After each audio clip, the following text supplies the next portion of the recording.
the Francis Huntley Cooper Council Chambers. Attending tonight, Dave Wilborn, myself, Kim Lobdell, and Alder Jetzer. Don is off with excuse. First order, or the next, we have public appearances for non-agenda items. I don't believe any of you are here for non-agenda. So we'll move on to item 3 alpha, approval of the June 3rd minutes. Do we have a motion to approve? I so move that we approve June 3rd meeting minutes. Moved by Wilborn. Do we have a second? I'll second. Second by Kim. Questions, corrections, revisions? Anyone? Out there, very well written and complete. Okay. Seeing none, we'll call the vote. All in favor of approval of the minutes, signify by saying aye. Aye. Opposed? The minutes are approved. Next, we have item agenda 4, report from the Director of Public Works, Mr. Tim Volker, PE. Good evening. Just an update. The Lacey Road and South Seminole Highway roundabout will be closed to all traffic starting tomorrow, June 18th through Wednesday, June 19th, 2024 for streetlight installation. Public's to use alternate routes on those dates. We've been advertising that since early last week on our website and social media accounts, along with the maps for the detour, in addition to putting up the vehicle message boards last week also. A couple project updates. Our 2024 street resurfacing project, Roman, Grandview, Seminole, Wayland, and the Country Vineyard subdivision have all been surfaced. Streets crew is currently working on shouldering those streets. McGaw and Dahmers are anticipated to be paved this week, and curb and gutter in the urban area has been complete. And last week we started the pavement removal in the urban area, and that consists of Commerce Park, Winsona Circle, and Verde View. Our 2024 street maintenance project, that's our crack filling and chip seal project. We awarded that contract at the June 11th, 2024 council meeting, and our pre-construction meeting was held the very next day on June 12th, 2024, and we're looking to start that project mid-July. Our 2024 sidewalk replacement project, we're looking to advertise that this month. Our Fitchburg Road, Goose Lake Stormwater Project, the intergovernmental agreement with the town of Verona, and the engineering services contract was approved at the June 11th, 2024 council meeting. So we'll be looking to start engineering design of that project within the next couple weeks. The library chiller project, a punch list walkthrough was held on Monday, June 10th, 2024. Went very well, just some small labeling and cleanup items that the contractor needs to address. Our well 12, that's the drilling of our new well. Bid opening was last week, June 13th, 2024, and we're looking to award the contract at one of the next upcoming council meetings. And our Greenway Cross Stormwater Sewer project is coming along. We continued construction work, and we're looking to anticipate being substantially complete this month for that project.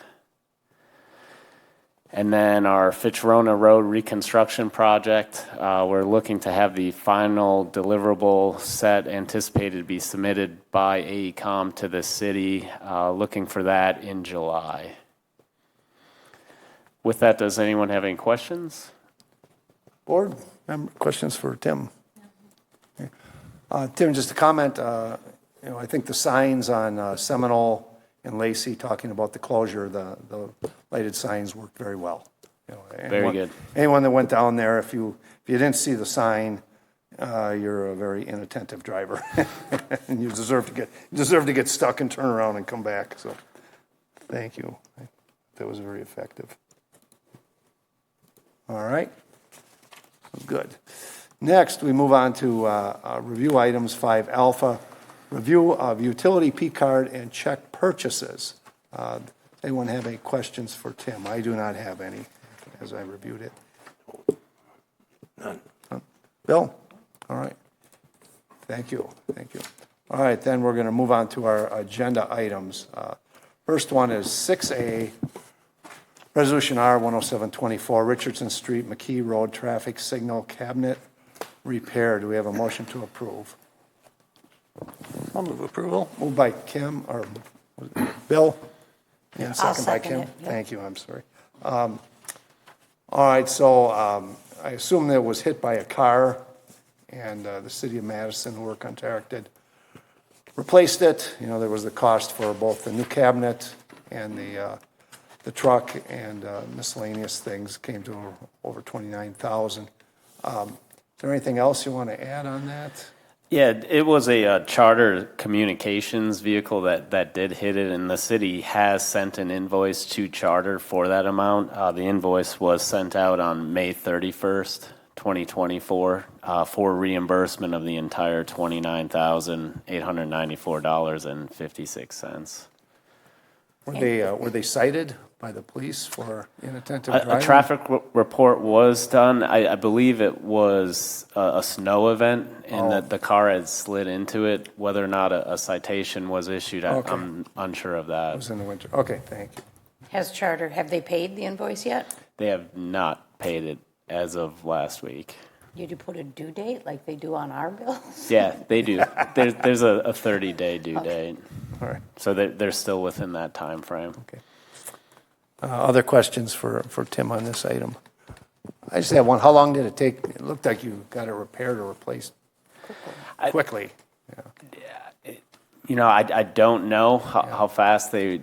I think it was up and running within a couple days. Yeah. I do know Mark had to put out some signage at that intersection. Yep. Well, these things happen after snow events.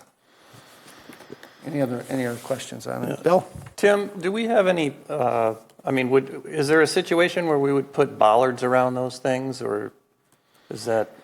So this one was in the median. It's on the south leg of that intersection. It is well protected, but obviously, you know, it did get hit. So, you know, putting bollards can complicate it with having to do a repair or, you know, reinstalling the cabinet if we have to get in there. So, Any other questions on that? Seeing none, we'll call the vote. All in favor of Resolution R-10724 signify by saying aye. Aye. Opposed, the motion carries. Next, we have Resolution 6 Bravo, Resolution R-11224, acceptance of North Fish Hatchery hub bids. Do we have a motion to approve? I'll move approval. Moved by Alder Jetser. Do we have a second? I'll second. Second by Kim. We see that we had a successful bidder, and I'm not going to say much on this. I'll let you go over the details. sure. Enberg Anderson worked with many city departments and outside organizations to design an outdoor and indoor gathering and recreation park area for the North Fish Hatchery Road area, herein referred to as the North Fish Hatchery Hub Project. The Public Works Department prepared construction plans and specifications, obtained competitive bids for this project. Project was advertised by legal notice in the Wisconsin State Journal on April 25th, 2024 and May 5th, 2024, and posted on questcdn.com. On May 29th, 2024, 3 bids were received through the V-bid and were publicly opened, and Kenneth F. Sullivan Company's low bid of $4,280,960 was found to be in compliance with the bid specifications. The 2024 budget includes carryover of $4,056,357, which includes remaining design costs, construction administrative costs, and furniture costs, as well as construction costs. There are park improvement fees and park fees in lieu of land dedication available to make up the fund difference needed to construct this project. With this resolution, looking for approval to award the North Fish Hatchery Hub project to Kenneth F. Sullivan for a total of $4,710,960, and that includes a $430,000 contingency. And with this resolution, there's also an amendment to the 2024 budget. It's coming from various funds to allocate $1,084,532 in additional funding to replace prior funding sources authorized. And those sources have been shown in the attached supporting document, that spreadsheet that was attached to the agenda item. All right, questions for Tim? Go ahead, Kim. So of the $4 million that's left, that includes the design and construction administration furniture and the construction, is that if you take out all of that, the construction administration design furniture from the bid, is that the $1 million that we're trying to replace between the two of those, the budget amendment? Or how much of the $4 million, that's the carryover, is available for construction? Do you guys have Scott or Adam?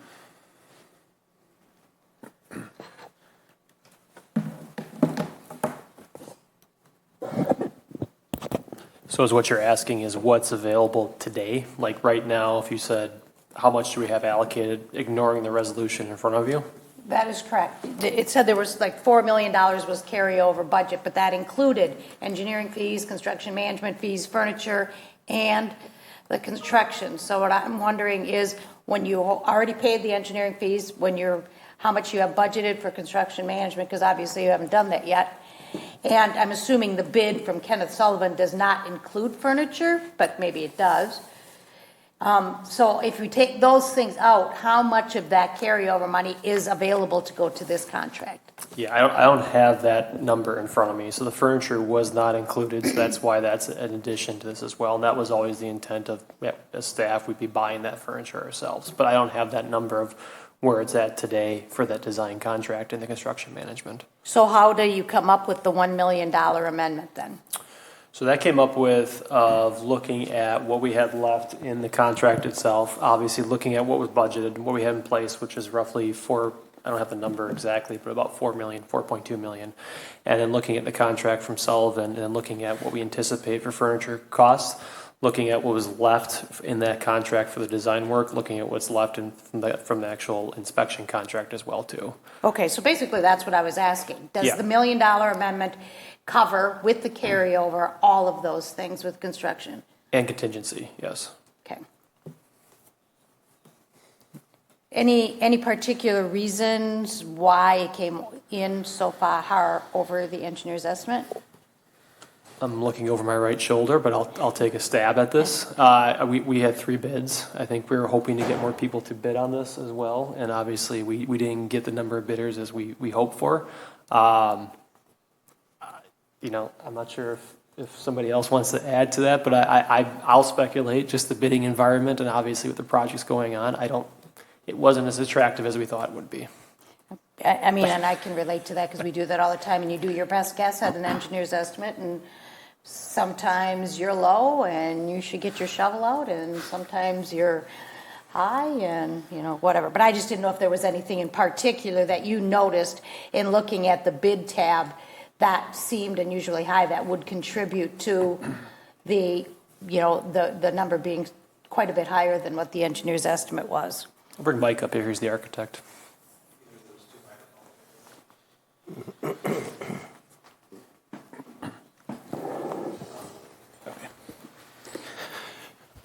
Well, I don't think that we got, as you mentioned, it is an estimate, right? So I don't think we actually got a chance to see the broken down numbers for the bids yet, but some of my speculation, I'll add on to what Adam said. Sometimes it's the timing of when they come out and how many bidders that are in there. More bidders, the better. But some other distinct pieces to this, there is a building part of that, which is a little bit more quantifiable, but there's a lot of site options on this, which is hard to determine quite on the estimate. But the other things that come in, there's a playground, which is really specific, but the bike park is also a unique situation in how it's constructed with chip seal, so that really kind of limits the amount of contractors that can do these type of construction, and we don't know what their bid schedule is, or if they're busy and they're throwing high numbers out there. So there's a lot of speculation to it, but what I've been rolling through my head is that there are a lot of different specialty pieces that came with it that might have some influence on kind of the bids that came in. So you just took one lump sum bid and you got a total number, and you really don't have a breakdown of even major components or whatever to compare to what you thought that one was going to cost? Is that correct? That is correct, not at this time. But how, you can't ask for it later. I mean, after they've already bid lump sum and you've awarded it, I mean, you're not going to get it, I guess, if you don't have it now. Is that correct? No, we should get it with the schedule of values. Once they get their contract, they'll outline a schedule of values, and we'll have a better idea of where some of these fees and funds are at. Is that to make progress payments? That eventually will be, yes. The city will do that. Thank you. I had one of the bidders contacted me, and he talked about the track. He mentioned that specifically. He didn't mention anything else. He said, well, that was one that drove it up. Let me ask a question on that. Do we have the money that was pledged from the business for that track that was supposed to be donated? Is that in pocket? Is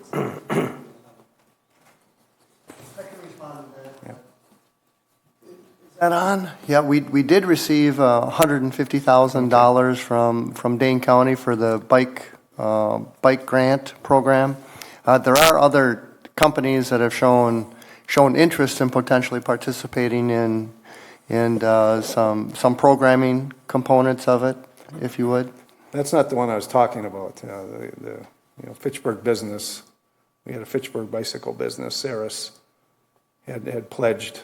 If it was $75,000, and that never showed up. I'm not aware. Right, I'm not aware of that. Well, I specifically asked before this started. That they went into bankruptcy, and I asked, is that money secure? And I was told yes, it is. So that's a disappointment to me. That was one of the things that was sold to this board, that's Saris, and I was told that no, that's in their endowment, even though they went into receivership.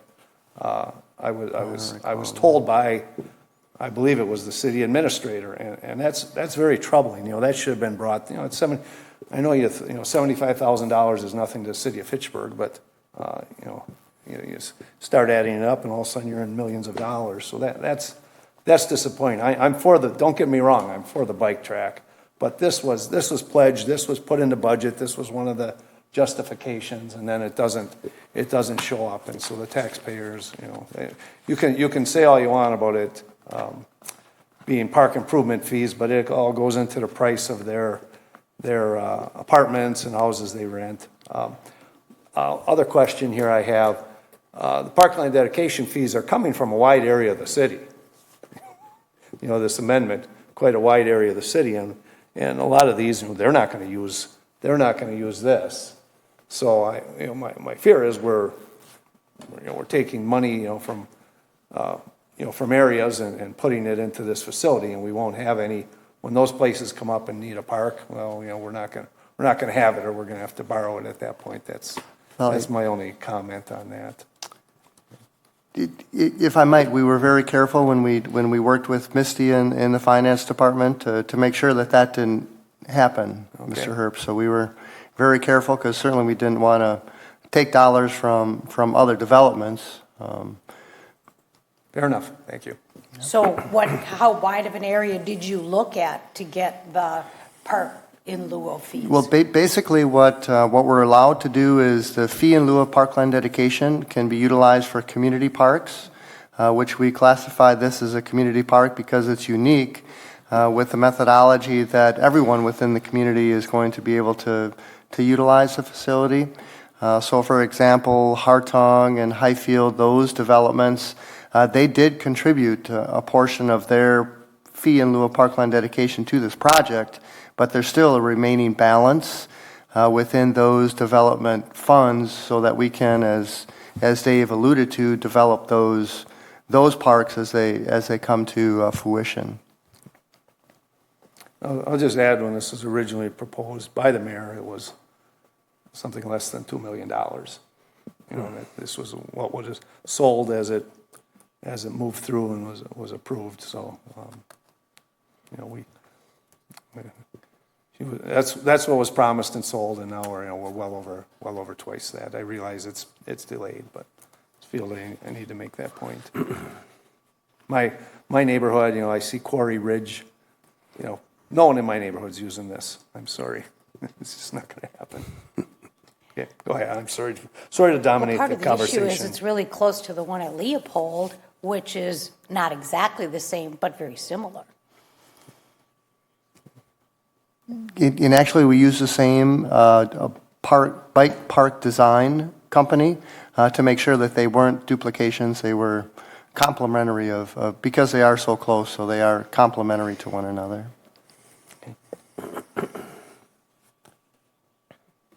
Any other questions? Bill? Yeah, I had a question on the bid sheet. You've got the lump sum across the top, and then and that is listed as a total base bid, and then underneath that, there's, you know, per cubic yard or per linear foot pricing for removal of soil replacement with engineering fill, and then doing the curb and gutter. So what are those not included in these lump sums, or is this like supposed to be a breakout of how they arrived at that lump sum? Yeah, the allowances are included in the lump sum of that, and there's a certain amount that's put in there for potentially bad soils, and if curbs are damaged during construction or need to be replaced as part of that. So if it goes over, that's where the unit costs come in. So if there's a certain amount of dollars in there, the unit costs will kick in. If it doesn't go over and it's not as used as much, then that money goes back to the city. And I guess a follow-up, do you have any idea why there's a factor of 2 difference in these unit costs from one bidder to the other? You know. The only thing I would say is that I guess it just depends on their experience and what they want to put in there to cover. You know, we see that quite a bit where they kind of vary between different contractors. So sometimes it has to do with their history, or sometimes that's potentially where they make up things. But I can't answer for sure. That's just my speculation. Okay. But any of that would come out of the contingency then, if it. Up and beyond, yeah. This is over. If we got into the unit cost, that'd go through the contingency. Okay. Who is going to be doing the construction management? Is the city going to be doing it themselves to be able to monitor? I mean, because then on these items, you're going to have to be pretty close to what you have already included in your bid, that they've done that before they go to the unit price. So, I mean, how are you going to monitor that during construction? Who's doing your construction management?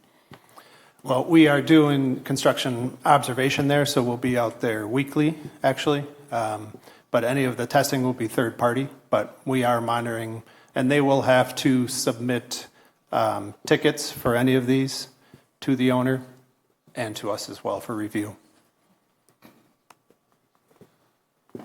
Anything else? Yeah. Yes, Bill. So, Dave, you had mentioned that one of the bidders contacted you and said one of the things that drove the price up was the cost of the pump track. Just ballpark, what size of what fraction of that total amount do you think is represented by the pump track as opposed to the rest of the facilities?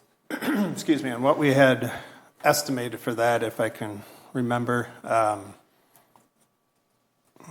going off of kind of memory here, it was about $400,000 for that track, roughly in that area. I don't remember exactly. So, so it's less than 10% of the total cost. So when they say it's a major driver, that's maybe a bit of an exaggeration. Then I think you're right, Bill. Yeah.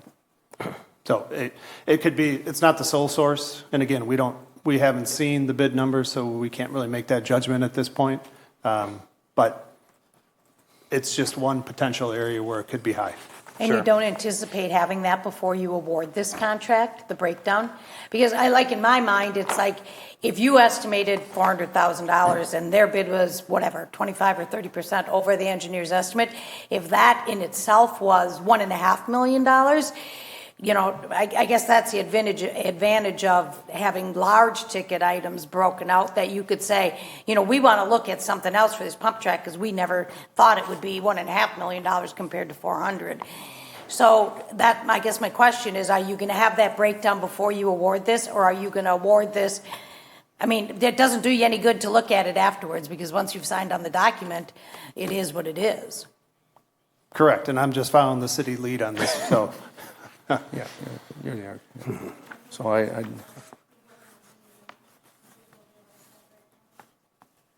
so it will be in the packet, or our engineering department will have reviewed it before it comes to council, is what I think you're telling me, Tracy? We'll ask for it. Okay. All right. Thank you. So if we don't like what we see from the big ticket item breakdown, what recourse do we have? Okay.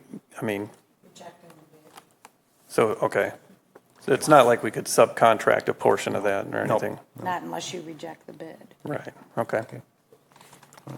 Any other questions? No. Okay, see in the page back up here, bear with me.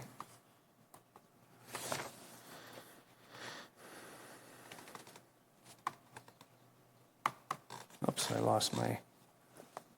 bear with me here, I lost my screen.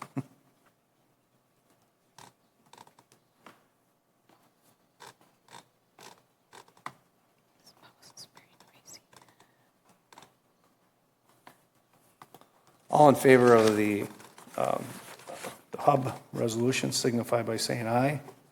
Aye. Opposed? Motion carries, and we expect this to be at council when? The next meeting? Next Tuesday. Okay. All right. Park Commission on Thursday.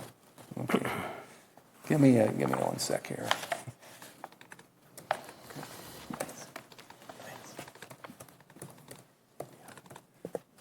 Thank you, Scott, and everyone else here on this.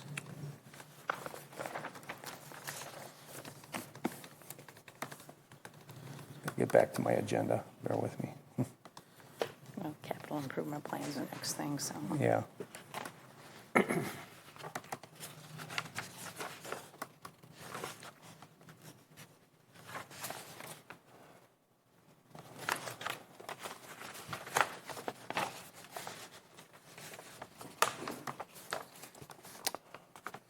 All right, so that brings us to agenda item 6 Charlie, Resolution R 12124, adopting the 2025 through 2034 capital improvement plan. Do we have a motion to approve? I so move we approve resolution number R-121-24. Second by Jetser.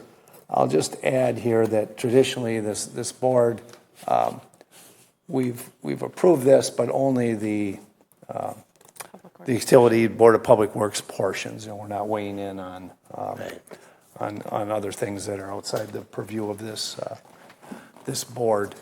So, Tim, do you want to give a recap on it, or how would we like to approach this? Sure. The Fitchburg Finance Ordinance Section 10.68A requires adopting a capital improvement program setting forth the capital improvements, estimated costs, and proposed funding sources for each project or capital expenditure.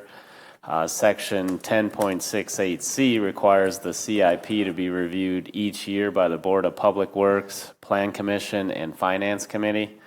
And then Section 10.68D allows the CIP to be modified, supplemented, altered, extended, or amended by the Common Council by majority vote after first reading the proposed changes to the City Plan Commission for comments and suggestions. So this resolution is looking for approval of the attached 2025 to 2034 CIP. 2025 or 2024? 2025 All right, I've got to the wrong. 2034. I've got the wrong one up here. Bear with me. Okay.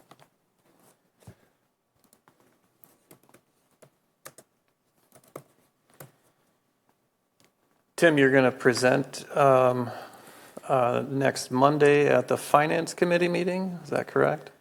Yes, Monday night. I Yeah. will be there explaining each change and then also any project that remained the same. Okay. So we'll go through every project. And that's the meeting where Misty kind of scrolls through each project. The department head sits up at the table explaining the revision or explaining no change. Can you tell me, is there, like, just off the top of your head, is there anything that changed drastically or that was added in the first 5 years that was not included in the capital improvement plan before? Yeah, we added a couple bike paths. So Traceway and Leopold Way. There's the Capital City Trail up by the school, and then Fish Hatchery. Right now, there's existing sidewalk. So with the hub going in, kind of in between those two locations, we thought it would be a good opportunity to seek out a grant, potentially to replace the existing sidewalk with a bike path to connect those two bike paths and also the hub there. We thought that would be a very good location for that. So that's a newer project we put within the first 5 years of the CIP, but that's only contingent upon if we get a grant. Okay. So if the city doesn't get a grant, that project would not move forward. Okay. Any other ones? Another bike path or path project was our McKee Road. We're looking at doing a water main replacement on the south side of McKee, east of Fish Hatchery. And there's existing sidewalk there. There's also some missing sidewalk links in that section. Wait a minute, McKee East. West. Oh, I was excuse gonna me. say, I don't West. think Yeah, McKee it doesn't goes go east to east. Fish Doesn't go Hatchery. east. Yeah, it's your other east. Yeah. Are you left-handed? I do I know, that right? all the time. So west of Fish Hatchery, there's existing sidewalk, but also some missing links. So with the water main having to be replaced, that sidewalk would have to be replaced anyways. We'd look to upgrade it to a path. So that's also contingent on if we could find a grant for that. And then that was also included in the first 5 years, which wasn't previously included in years prior to this. So Tim, that would go all the way from Fish Hatch to Seminole Highway where it would meet up with the existing path that goes from Seminole Highway to the west? Or Yeah, the limits, is that the limits, Tracy? Yes. Another project that we put kind of towards it'd be the last 5 years of the CIP was a public works facility expansion. So, right now we're, with all our vehicles, equipment, kind of reaching the limits of our current facility. So there's 3 old buildings kind of to the north of our site that we'd look to potentially demo those buildings and build a new facility with vehicle maintenance. So if the city did decide to bring the maintenance of the police fleet in-house versus going to a dealership, that we'd build a facility to handle that and then also store some additional equipment as we become larger. But that's the latter part of the CIP. We just wanted to get that on the radar. What did you estimate for a cost on that at this point? It was $17 million. 17, okay. And that included design, construction, management, feasibility study we'd look to do, or before starting that project. I'm trying to remember some other changes, like for Cyene Road, we updated kind of the cost for that project just based off the current 90% estimate we had at the time that the CIP came out. Fitchburg Road, we also updated that cost based on the current estimate that we have from the engineers.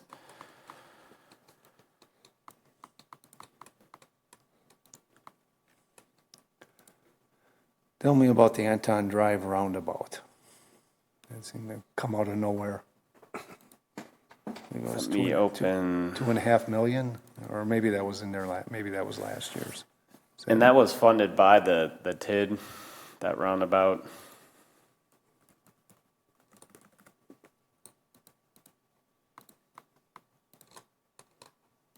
What year is that scheduled? Is it still in? Streets. Be under streets.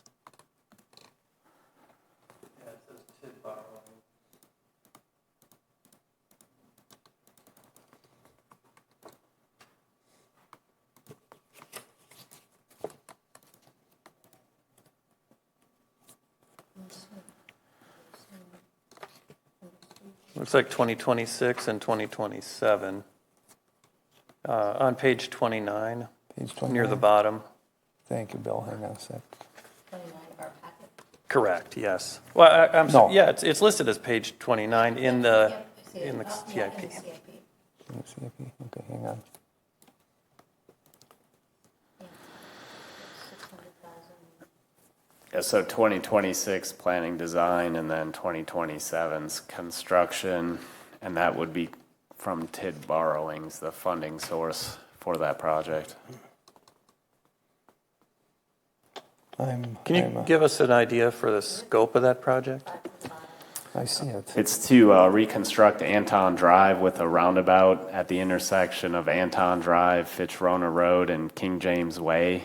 We'd look to add a right turn lane from McKee Road north onto Fish Hatchery Road, add sidewalk along the east side of Anton Drive on both sides of King James Way and on the north side of McKee Road. And then also add a bike path on the north and west edges of the Wingra property and 2 connections into the Jamestown neighborhood to the north. So that's a full reconstruction of Anton Correct. Drive? Okay. Yeah, the description says roundabout and sidewalk, and the $2 million price tag seems high for that.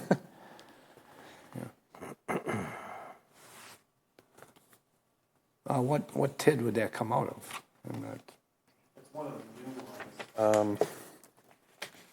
I don't remember the number.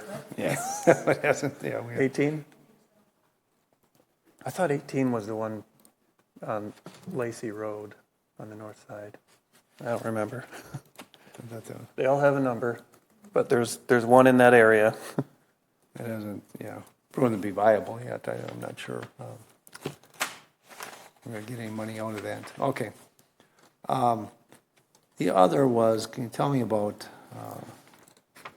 I think it was from Lacey Road to, Lacey Road out to MM, what is that road? Heat farm. Haight Farm, there was a couple million for that. The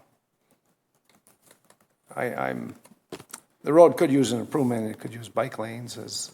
Are we looking at, are we looking at a rebuild of the road and acquiring right-of-way? It's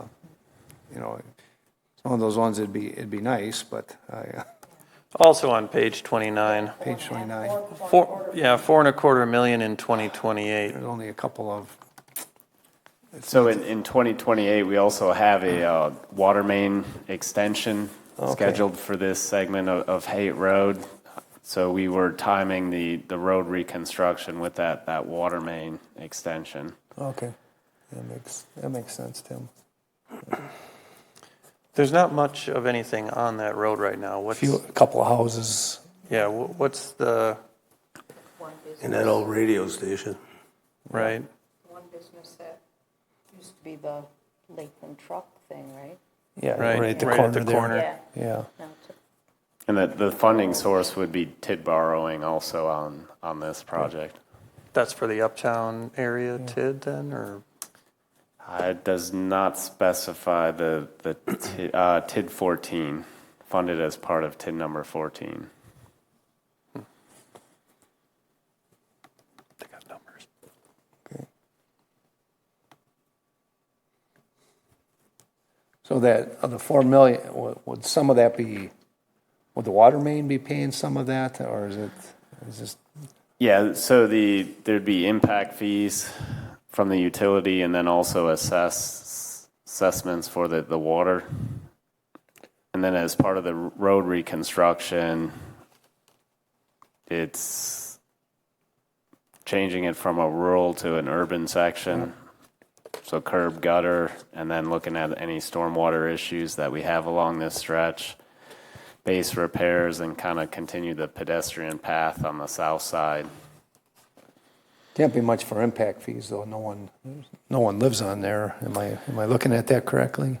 Yeah, so the CIP included a funding source of $25,000 from impact fees. So correct, okay. It is a very small amount. What's the ADT on that road? Do you know? I do not have that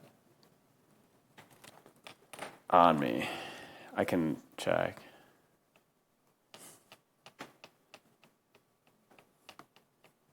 Just doesn't seem like it's very heavily traveled because of not having a connection or not going through there. Yeah, what are the future plans for that stretch? Because right now it's basically just rural and there's pretty much nothing there. So, I mean, the reason we're running water out there and reconstructing the road must mean that it's going to be built up. You have Hartung on the south that goes, I believe they own all the property to Highway 14. Oh. Correct. Interesting. And then all to the the north, there's a proposed development kind of just to the east of the roundabout on the north side.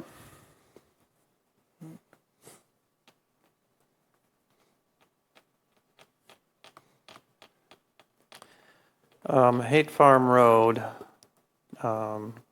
like between the roundabout and Highway 14 has an ADT of 1,400 right now.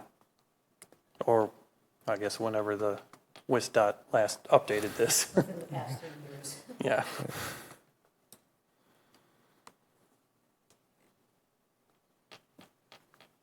Oh, yeah, it says August of 2022.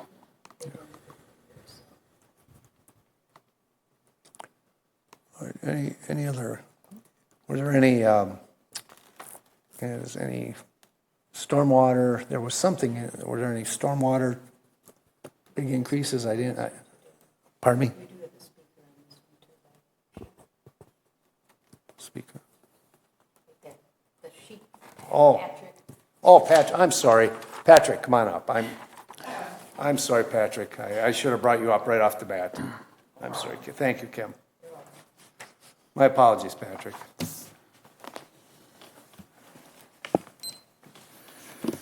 I'll direct you to page 172 and 173 in the CIP packet anyway, project 6259. And there is one single line that I want to point out on page 173. The line in the middle of all of those lines, about 1, 2, 3, 4, 5, 6, 7, 8th line down, it says 2024 new volleyball post, $10,000 levy. This makes it a little more difficult of what the chair said about public works projects because this is in parks, but I imagine that public works equipment and probably staff might be used to do this. This is something I've been trying to eliminate off the CIP for several years now. This earlier stated that it was specifically the McGaw volleyball posts, and it's the property tax levy, our tax money on this, and my position has always been this is entirely unnecessary. Even though you are a board of public works now, you're also representatives of the whole city, and anybody should be looking for projects that are entirely unnecessary, unwarranted, unjustified. And so I especially need the support of the alders when this gets to the council. There's nothing wrong with these volleyball posts and winders, which is what this project is intended to rip out and replace. In the Parks Commission information recently, this was even upgraded to be $15,000 of property tax money. It's not eligible for other money, so it has to be on our property taxes. Those large checks that we write would be spent on this. Now, a point from previous, this does not take away this money out of this fund. This just stops this project from spending our property tax money on the McGaw volleyball posts and winders. The money would still be in project 6259. It can be spent on other projects that are actually justified and worthwhile, but this one is not worthwhile. I encourage alders to come out and see for yourself. Dave Herbst has already met me out there, Alder Bill Jetzer. I encourage you to stop out, take a look for yourself. I'll meet you there if you like and point them out to you. You can see for yourself. There's nothing wrong with the posts, nothing wrong with the winders. So I'm asking for an amendment, if it can start here in Board of Public Works, to remove that one single line out of the CIP before this goes to the council. This is the first meeting to review the CIP, and if something starts here, to remove a completely unnecessary project. Maybe the council will actually pass this through this time. It lost at the council by one single vote last year to remove this, and I'm hoping for better this year. Any questions? Thank you, Patrick. Would you like to make an amendment? Yeah, I'd like to, excuse me, I'd like to make an amendment to, how did you word that to get that out of there again? I'm sorry, Ted. What is the project Well- number? Project number. It's in project 6259. It's on page 173. The line reads, 2024 new volleyball post, $10,000 levy. It is specifically the McGaw Park volleyball posts. There are posts otherwise, but this was always listed until this version as McGaw Park volleyball post. And I'm out there practically every day. 6259. Yeah. 6259. 6259. 6259. Is it McGaw or McKee? McGaw, Should be McGaw. It's McGaw. Yeah. right east of the shelter. If you want to, Bill, go out and see for yourself. Dave, would you like to make the motion? Yeah, I'd like a motion that we remove 6259, the McGaw Park, on a, This one specific line. This one specific one line specific only. line. The rest of 6259, just the one line only? just the one line Okay, only. the one line is 6259 for McGaw Park. So the amendment from Dave Wilborn is to, budget item 6259, to remove the 2024 volleyball post $10,000 new levy. Do we have a second? I will second that discussion. I guess I would, before I'm prepared to make a vote, I would like to see them in person and also have somebody from the Parks Department explain, you know, it currently reads new volleyball post $10,000 levy. Is this, you know, I would like to know what they're planning on doing. You know, is it truly that they're going to go replace these particular ones that Patrick says don't need to be replaced, or are there others that will be replaced?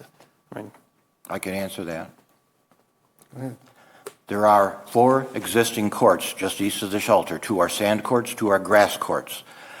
I've asked of both Scott Endel and Joran Friedland, what posts do they want to replace?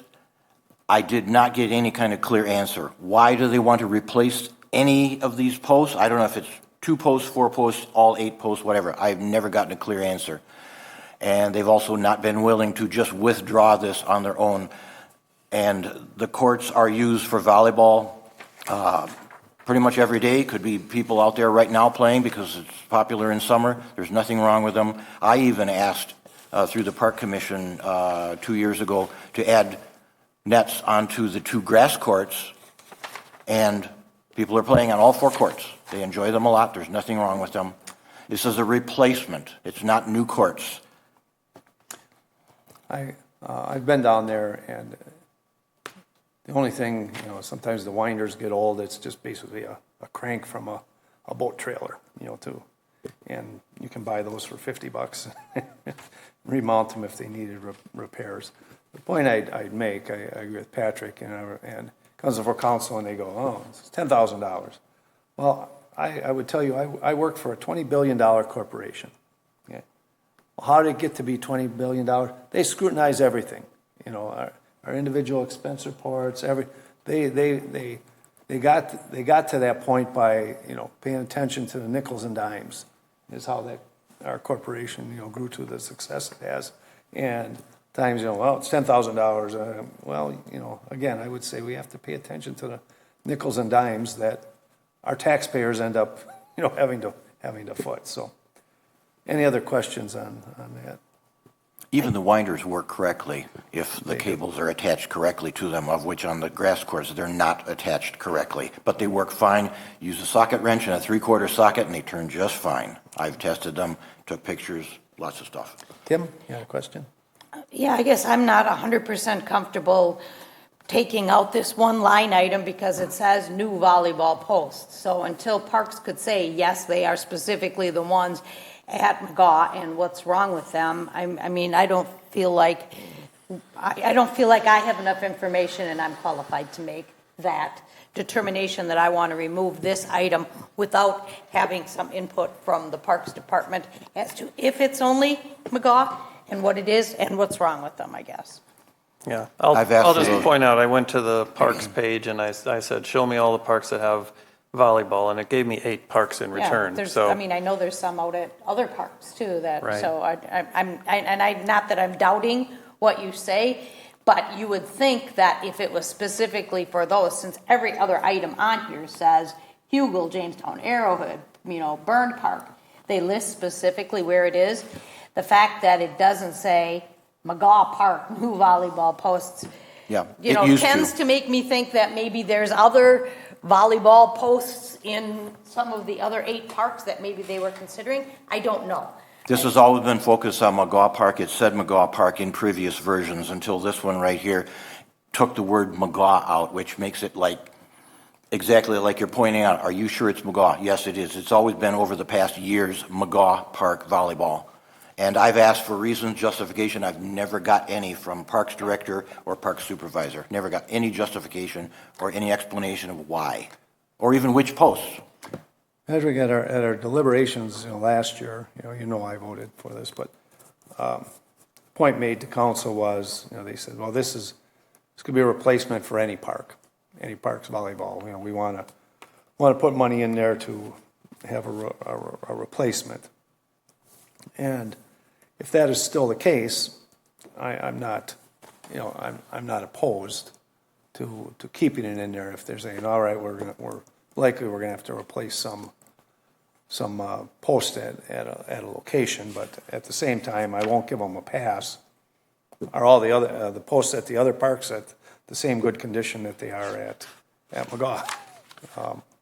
It's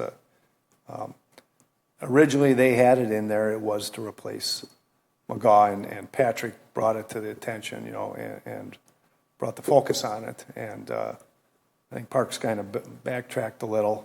It's $10,000. It's real money. Do that 100 times, we're at $1 million. So, I guess what I would like you to do, Patrick, is I would like you to come before council and make this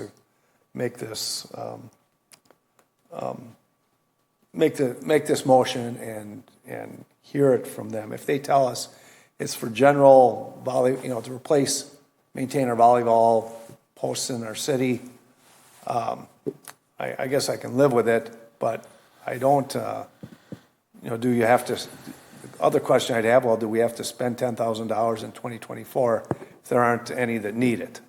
That would be the second question I would ask. I could give more on that, but you don't want to hear it right now. I agree. It needs clarification of, was this generalized, or is this in intent of hiding it, that it is McGaw, but we're not going to say it's McGaw anymore? Okay. Well, I just hope they don't rush out there tomorrow, and start digging up. Do this. We have a parks meeting on Thursday. I don't know if it's on the agenda. You can come for other such matters. Sure. Come for other such matters, and let's get an answer on that. Okay. It hasn't been, the CIP from the referral schedule has not been referred to Parks. But you can speak under non-agenda items. You can speak on this, and Scott will be there, so I would. I'm looking for action. That's always right at the start of the meeting, right? Yeah. Yes, true. Okay. So I'll call the vote on the, all in favor of the amendment signify by saying aye. Opposed? Nay? Nay. Nay. Okay. please come to Parks on Thursday, and let's get those answers. Thank you, Patrick. All right. Sorry for making you wait, too. My apologies. Okay. Outside of, we're working on the water main replacement you mentioned on McKee. Has it just reached end of life, or we've been having problems with that? You could. Tracy's forgot more about our water system than I'll ever learn, so. Can you hear me? Yeah, Yes, it's we on the can. top, the red. All right. So McKee Road, I don't know if you recall, we've had two very large breaks on McKee Road, one in the mid-2000s and one probably about 7 years ago. The first one, when we went to repair it, they put a clamp on it or whatever, and a water main break repair sleeve, and it blew another hole, and it did it twice, and we ended up removing a huge section of pipe, and it was all corroded on the bottom.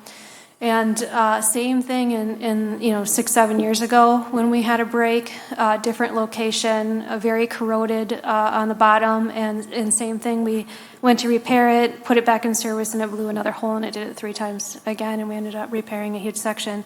These breaks, it's a transmission main, you have well 4 there near McKee and Fish, and then you have Tower B, it's a transmission main between them.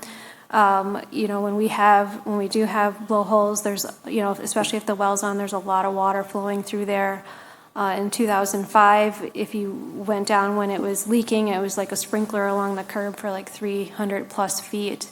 And we ended up milling both, it would be the eastbound, we ended up milling about 300-400 feet of road and resurfacing it because of the damage it did. We let it sit for a year, and then it all settled by the curb from the break, and we ended up milling it. So they're quite extensive, and because of the amount of water too, it made a huge cavern under the road. We had to shut the road down both times, or that side of the street down both sides to make these repairs because it's very unsafe. When was this original water main constructed, Tracy? It was constructed in 1969 when the tower went in and when well 4 went in. Even Fish Hatchery Road, the water main was put in from the tower to McKee, all the way down McKee and then down Fish Hatchery Road to the north in 1969. So over 50 years ago. Mm-hmm.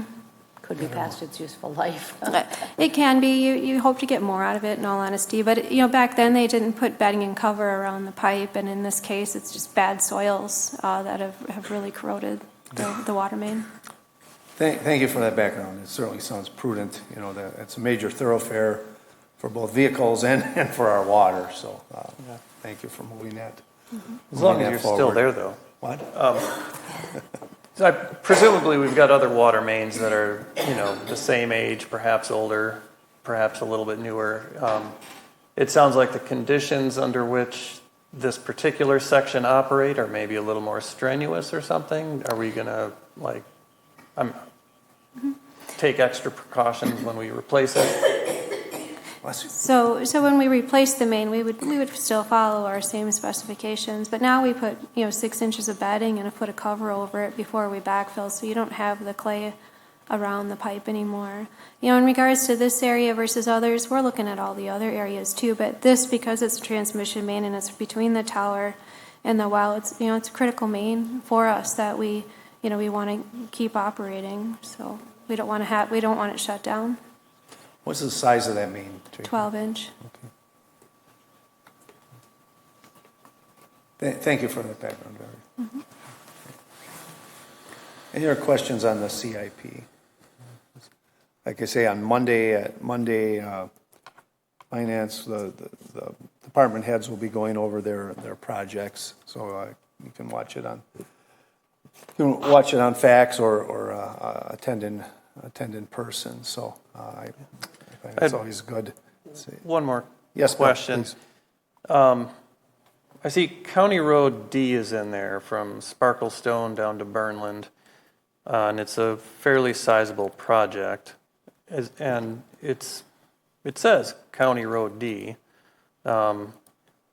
So what's the cost breakdown? I mean, are the numbers in here, is that what, that's presumably what it's going to cost the city. What is the county kicking in? Yes, so the cost breakdown is included. It's on page 295 of the document. And that the funding sources, the city would look to borrow $1,788,000, and the county would contribute $4,452,000.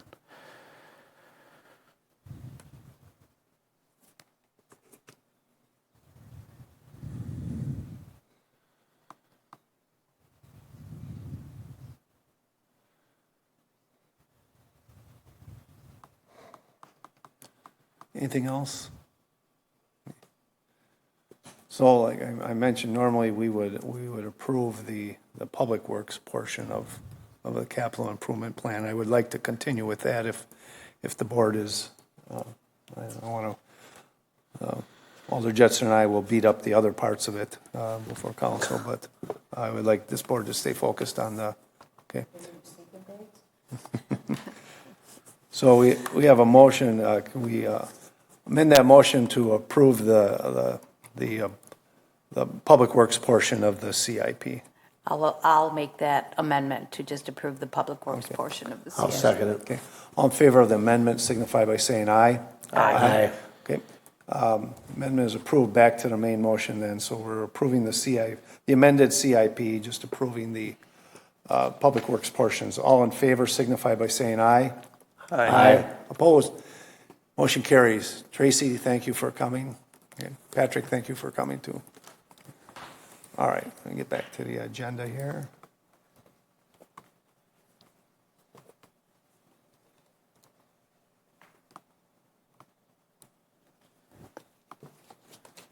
All right, so next we have Resolution 6 Delta, R 12824, approving a intergovernmental agreement between the City of Fitchburg, Town of Dunn for pavement replacement on Schneider Drive. Do we have a motion to approve?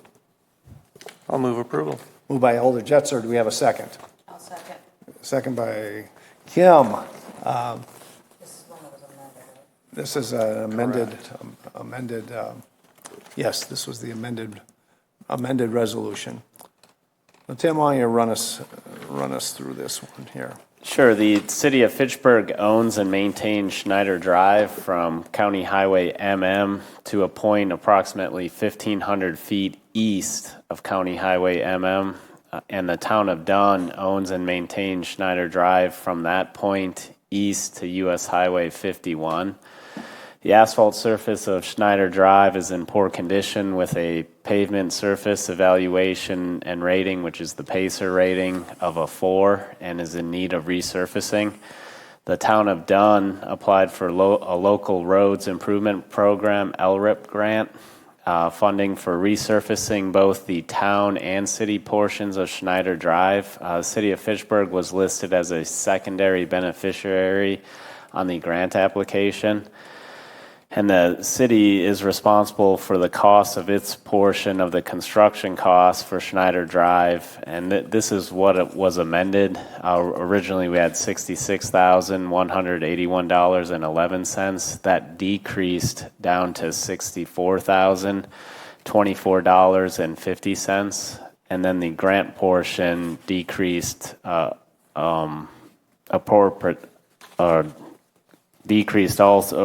that increased from $46,326,078 up to $50,596.60. So the town's responsible for the remaining cost of the project and for handling the reimbursement of the project. And we're looking for approval of the intergovernmental agreement between the city of Fitchburg and the town of Dunn for the pavement replacement for the grant. Kim, go ahead. So basically, it's about $15,000, then the difference between those two, right? The 64 and the 50? Yes, We have roughly a quarter mile road that we're. correct. The dollar amount listed is still 19,000 plus. Should that be updated? I think it's on page 72, 42, it's It was lined out struck through, on page Okay. 42 of the. so that was packet. removed. Okay, so, all right. Go on 42. I'm looking at the pre-approval request, so that's the Right. old information only. Yeah, go on page 42.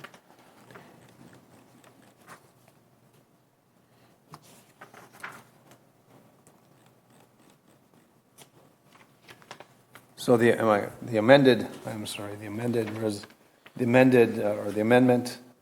the total that we're responsible for is $64,024.50. Yes, and the reason why it was amended, when it was originally created, the document, it was based off the engineer's estimate, and then the bid came in under the engineer's estimate, so that's why we decreased it to the actual awarded numbers. So the town of Dunn, their request for a grant was for the entire section of road, including our portion? Correct. Okay. That was nice of them. All right. Not too many opportunities where you get to be the sub instead. No, Right. That's, yeah, we'll take Gotta that. take advantage. All right, any questions on this? It is, I've driven it, it's in bad shape. Okay. All right, we'll call the vote. All in favor of Resolution R-12824, signify by saying aye. Aye. Opposed, the motion carries. Next, we have 6 Echo, Resolution R-12924, accepting the 2023 Compliance Maintenance Annual Report for the Wastewater Collection System, City of Fitchburg. We have a motion to approve. I'll move to approve. Moved by Kim Lobdell. Do we have a second? Second. Second by Alder Jetser. I assume everyone read through this. Not too many changes from the previous year when we first started these.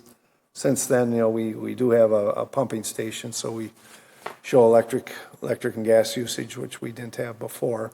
But Tim, run us through how this gets put together. Who in our department is putting this together? How is it reviewed? I know who puts it together, but we're going to. Sure, I'll give a brief summary, and then if you guys want any more detail, Tracy's here to answer it.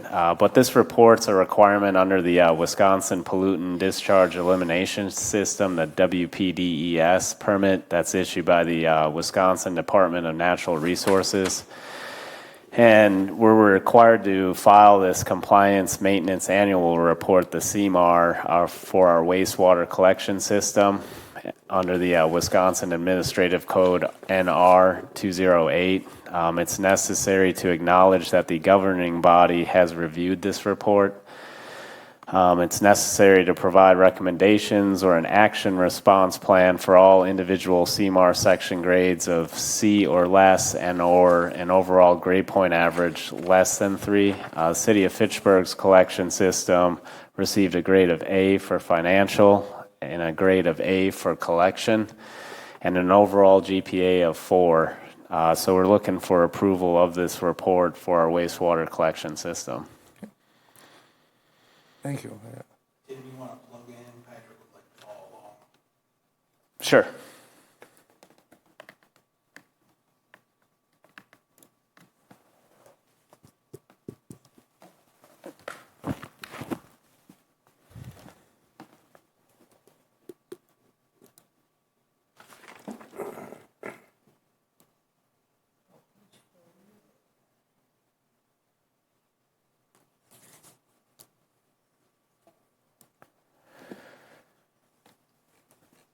So here's the actual report.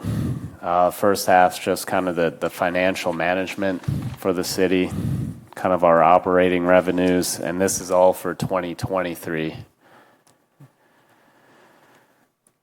Kind of one of the big changes that if you were to compare 2022 to 2023 was this section, the replacement funds. So the equipment replacement fund was last reviewed and revised in 2023. So in 2023, the utility started an equipment replacement fund for our 2 lift stations, lift station number 1 and the Badger Lane lift station. And basically that the balances in each of those replacement funds are provided in this section 3.2 that's shown right here. So Tracy, was that kind of the biggest change for finance? Tracy, how much time do you have put in to put this together? Are you spending 2 weeks, a month? I have no idea, so enlighten me. 1 hour. Well, you do. Yeah. That's bad. Sorry. So I start out every year. It's an intern project, and I have them go through and fill it out, and then I update. I have them reach out to the utility supervisor for the maintenance items, and reach out to finance for the finance items, Okay. and then I go through and edit it. You have it pretty streamlined. Are you? Appreciate Yes. that. So you've just showed us that we've got replacement funds for both lift stations. On page 50, it says we have only one lift station. So So we only own one of them. We pay, so the Badger lift station is owned by the city of Madison, and then they prorate our portion of the cost for the maintenance and operations of that based on our usage. So this is in the town of Madison. Everything that we acquired from Madison, or a portion of it, not all of it, goes to that lift station. So it's a new item for us. okay, so and it's fine that we only list the Terra Vesta lift station, but we do have maintenance obligation for both. Yes. Okay. Yep. Is there anything that looks at inflow into our wastewater collection system? Is there any? Do they ask any questions about that? I didn't think Yeah, I mean, they ask if it's an issue for Okay. us, and one of the things we do every year is we're always monitoring our water usage versus our sewer usage, right? And for example, our annual water usage last year was, I think, right around 2.35 million gallons per day on average, and I think our sewer was 2.06, if I remember right, gallons per day on average. So we're watching that, and then obviously rainfall. You can tell years where you have more rainfall, you do see a little bit of a spike, but never. It doesn't exceed the water usage. We are monitoring it. It would not be hard for it to exceed if our system wasn't in good shape. It can happen pretty easily. So appreciate your diligence. One of the other things we're looking to do with our metering software is we've identified like all the separate sewer sheds throughout the whole city, and then we want to link, because they have monitoring points for those sewer sheds. MMSD does, and they give us quarterly. They give us the volume. Usage in those areas. We want to compare the sewer shed areas, the water usage in those areas, to each sewer shed, and that'll give us a more, a smaller outlook, versus looking at it globally. We can look at it more individually. Mostly setting up a database for what. Yeah, okay. I think that's very worthwhile doing. The more fine-tuned you can be on the system, the easier it'll be to identify where there is a problem area. Any other questions? Go ahead, Bill. Yeah, remind us again, how often do we televise, and how much of our 99 miles of sewer do we televise at any given time? So typically annually. Last year we did not televise. So when we put the contract out this year, normally we've done 30,000. We put it out this year, we did 40,000 for the next 3 years is what we did. Our goal is every 10 years. The areas in particular that we want to focus on and make sure we get every 10 years are the areas with clay sewer. PVC, we never find any issues with it. One of the biggest reasons for televising the PVC at this point, because it is quite new, is to make sure nobody bored through it. That's the biggest thing. But the clay pipe, you have cracking, you have infiltration sometimes, you have roots. Those are the type of things we want to identify, and then cut the roots or line those sections if we have issues. Give us an area where we have clay piping. Fish Hatchery, Tower Hill, Belmar area, Chalet Gardens. They have clay pipe in those areas. Okay, thank you. Anything else? I want to thank you. I appreciate when we have good news. I like to celebrate it. So I believe our system is run well. We continue to see it in our reports. We have reasonable. Our rates are very reasonable for the service provided. So thank you for what we're doing, taking care of our system. We appreciate it. And we appreciate your expertise in monitoring it. Thank you. Any other questions? We'll call a vote. All in favor of Resolution R 12924 signify by saying aye. Aye. Opposed, the motion carries. Announcements, our next Board of Public Works is Monday, July 1st at 5:30. Is there anyone that cannot make that meeting? I'll make it. Okay, I'll be there, Bill. All right, so we have enough for a quorum, we will, without Don. All right, at this time, I'll entertain a motion to adjourn. I so move we adjourn. Moved by Wilborn, do we have a second? Second. Second by Jesser. All in favor of adjournment signify by saying aye. Aye. We are adjourned.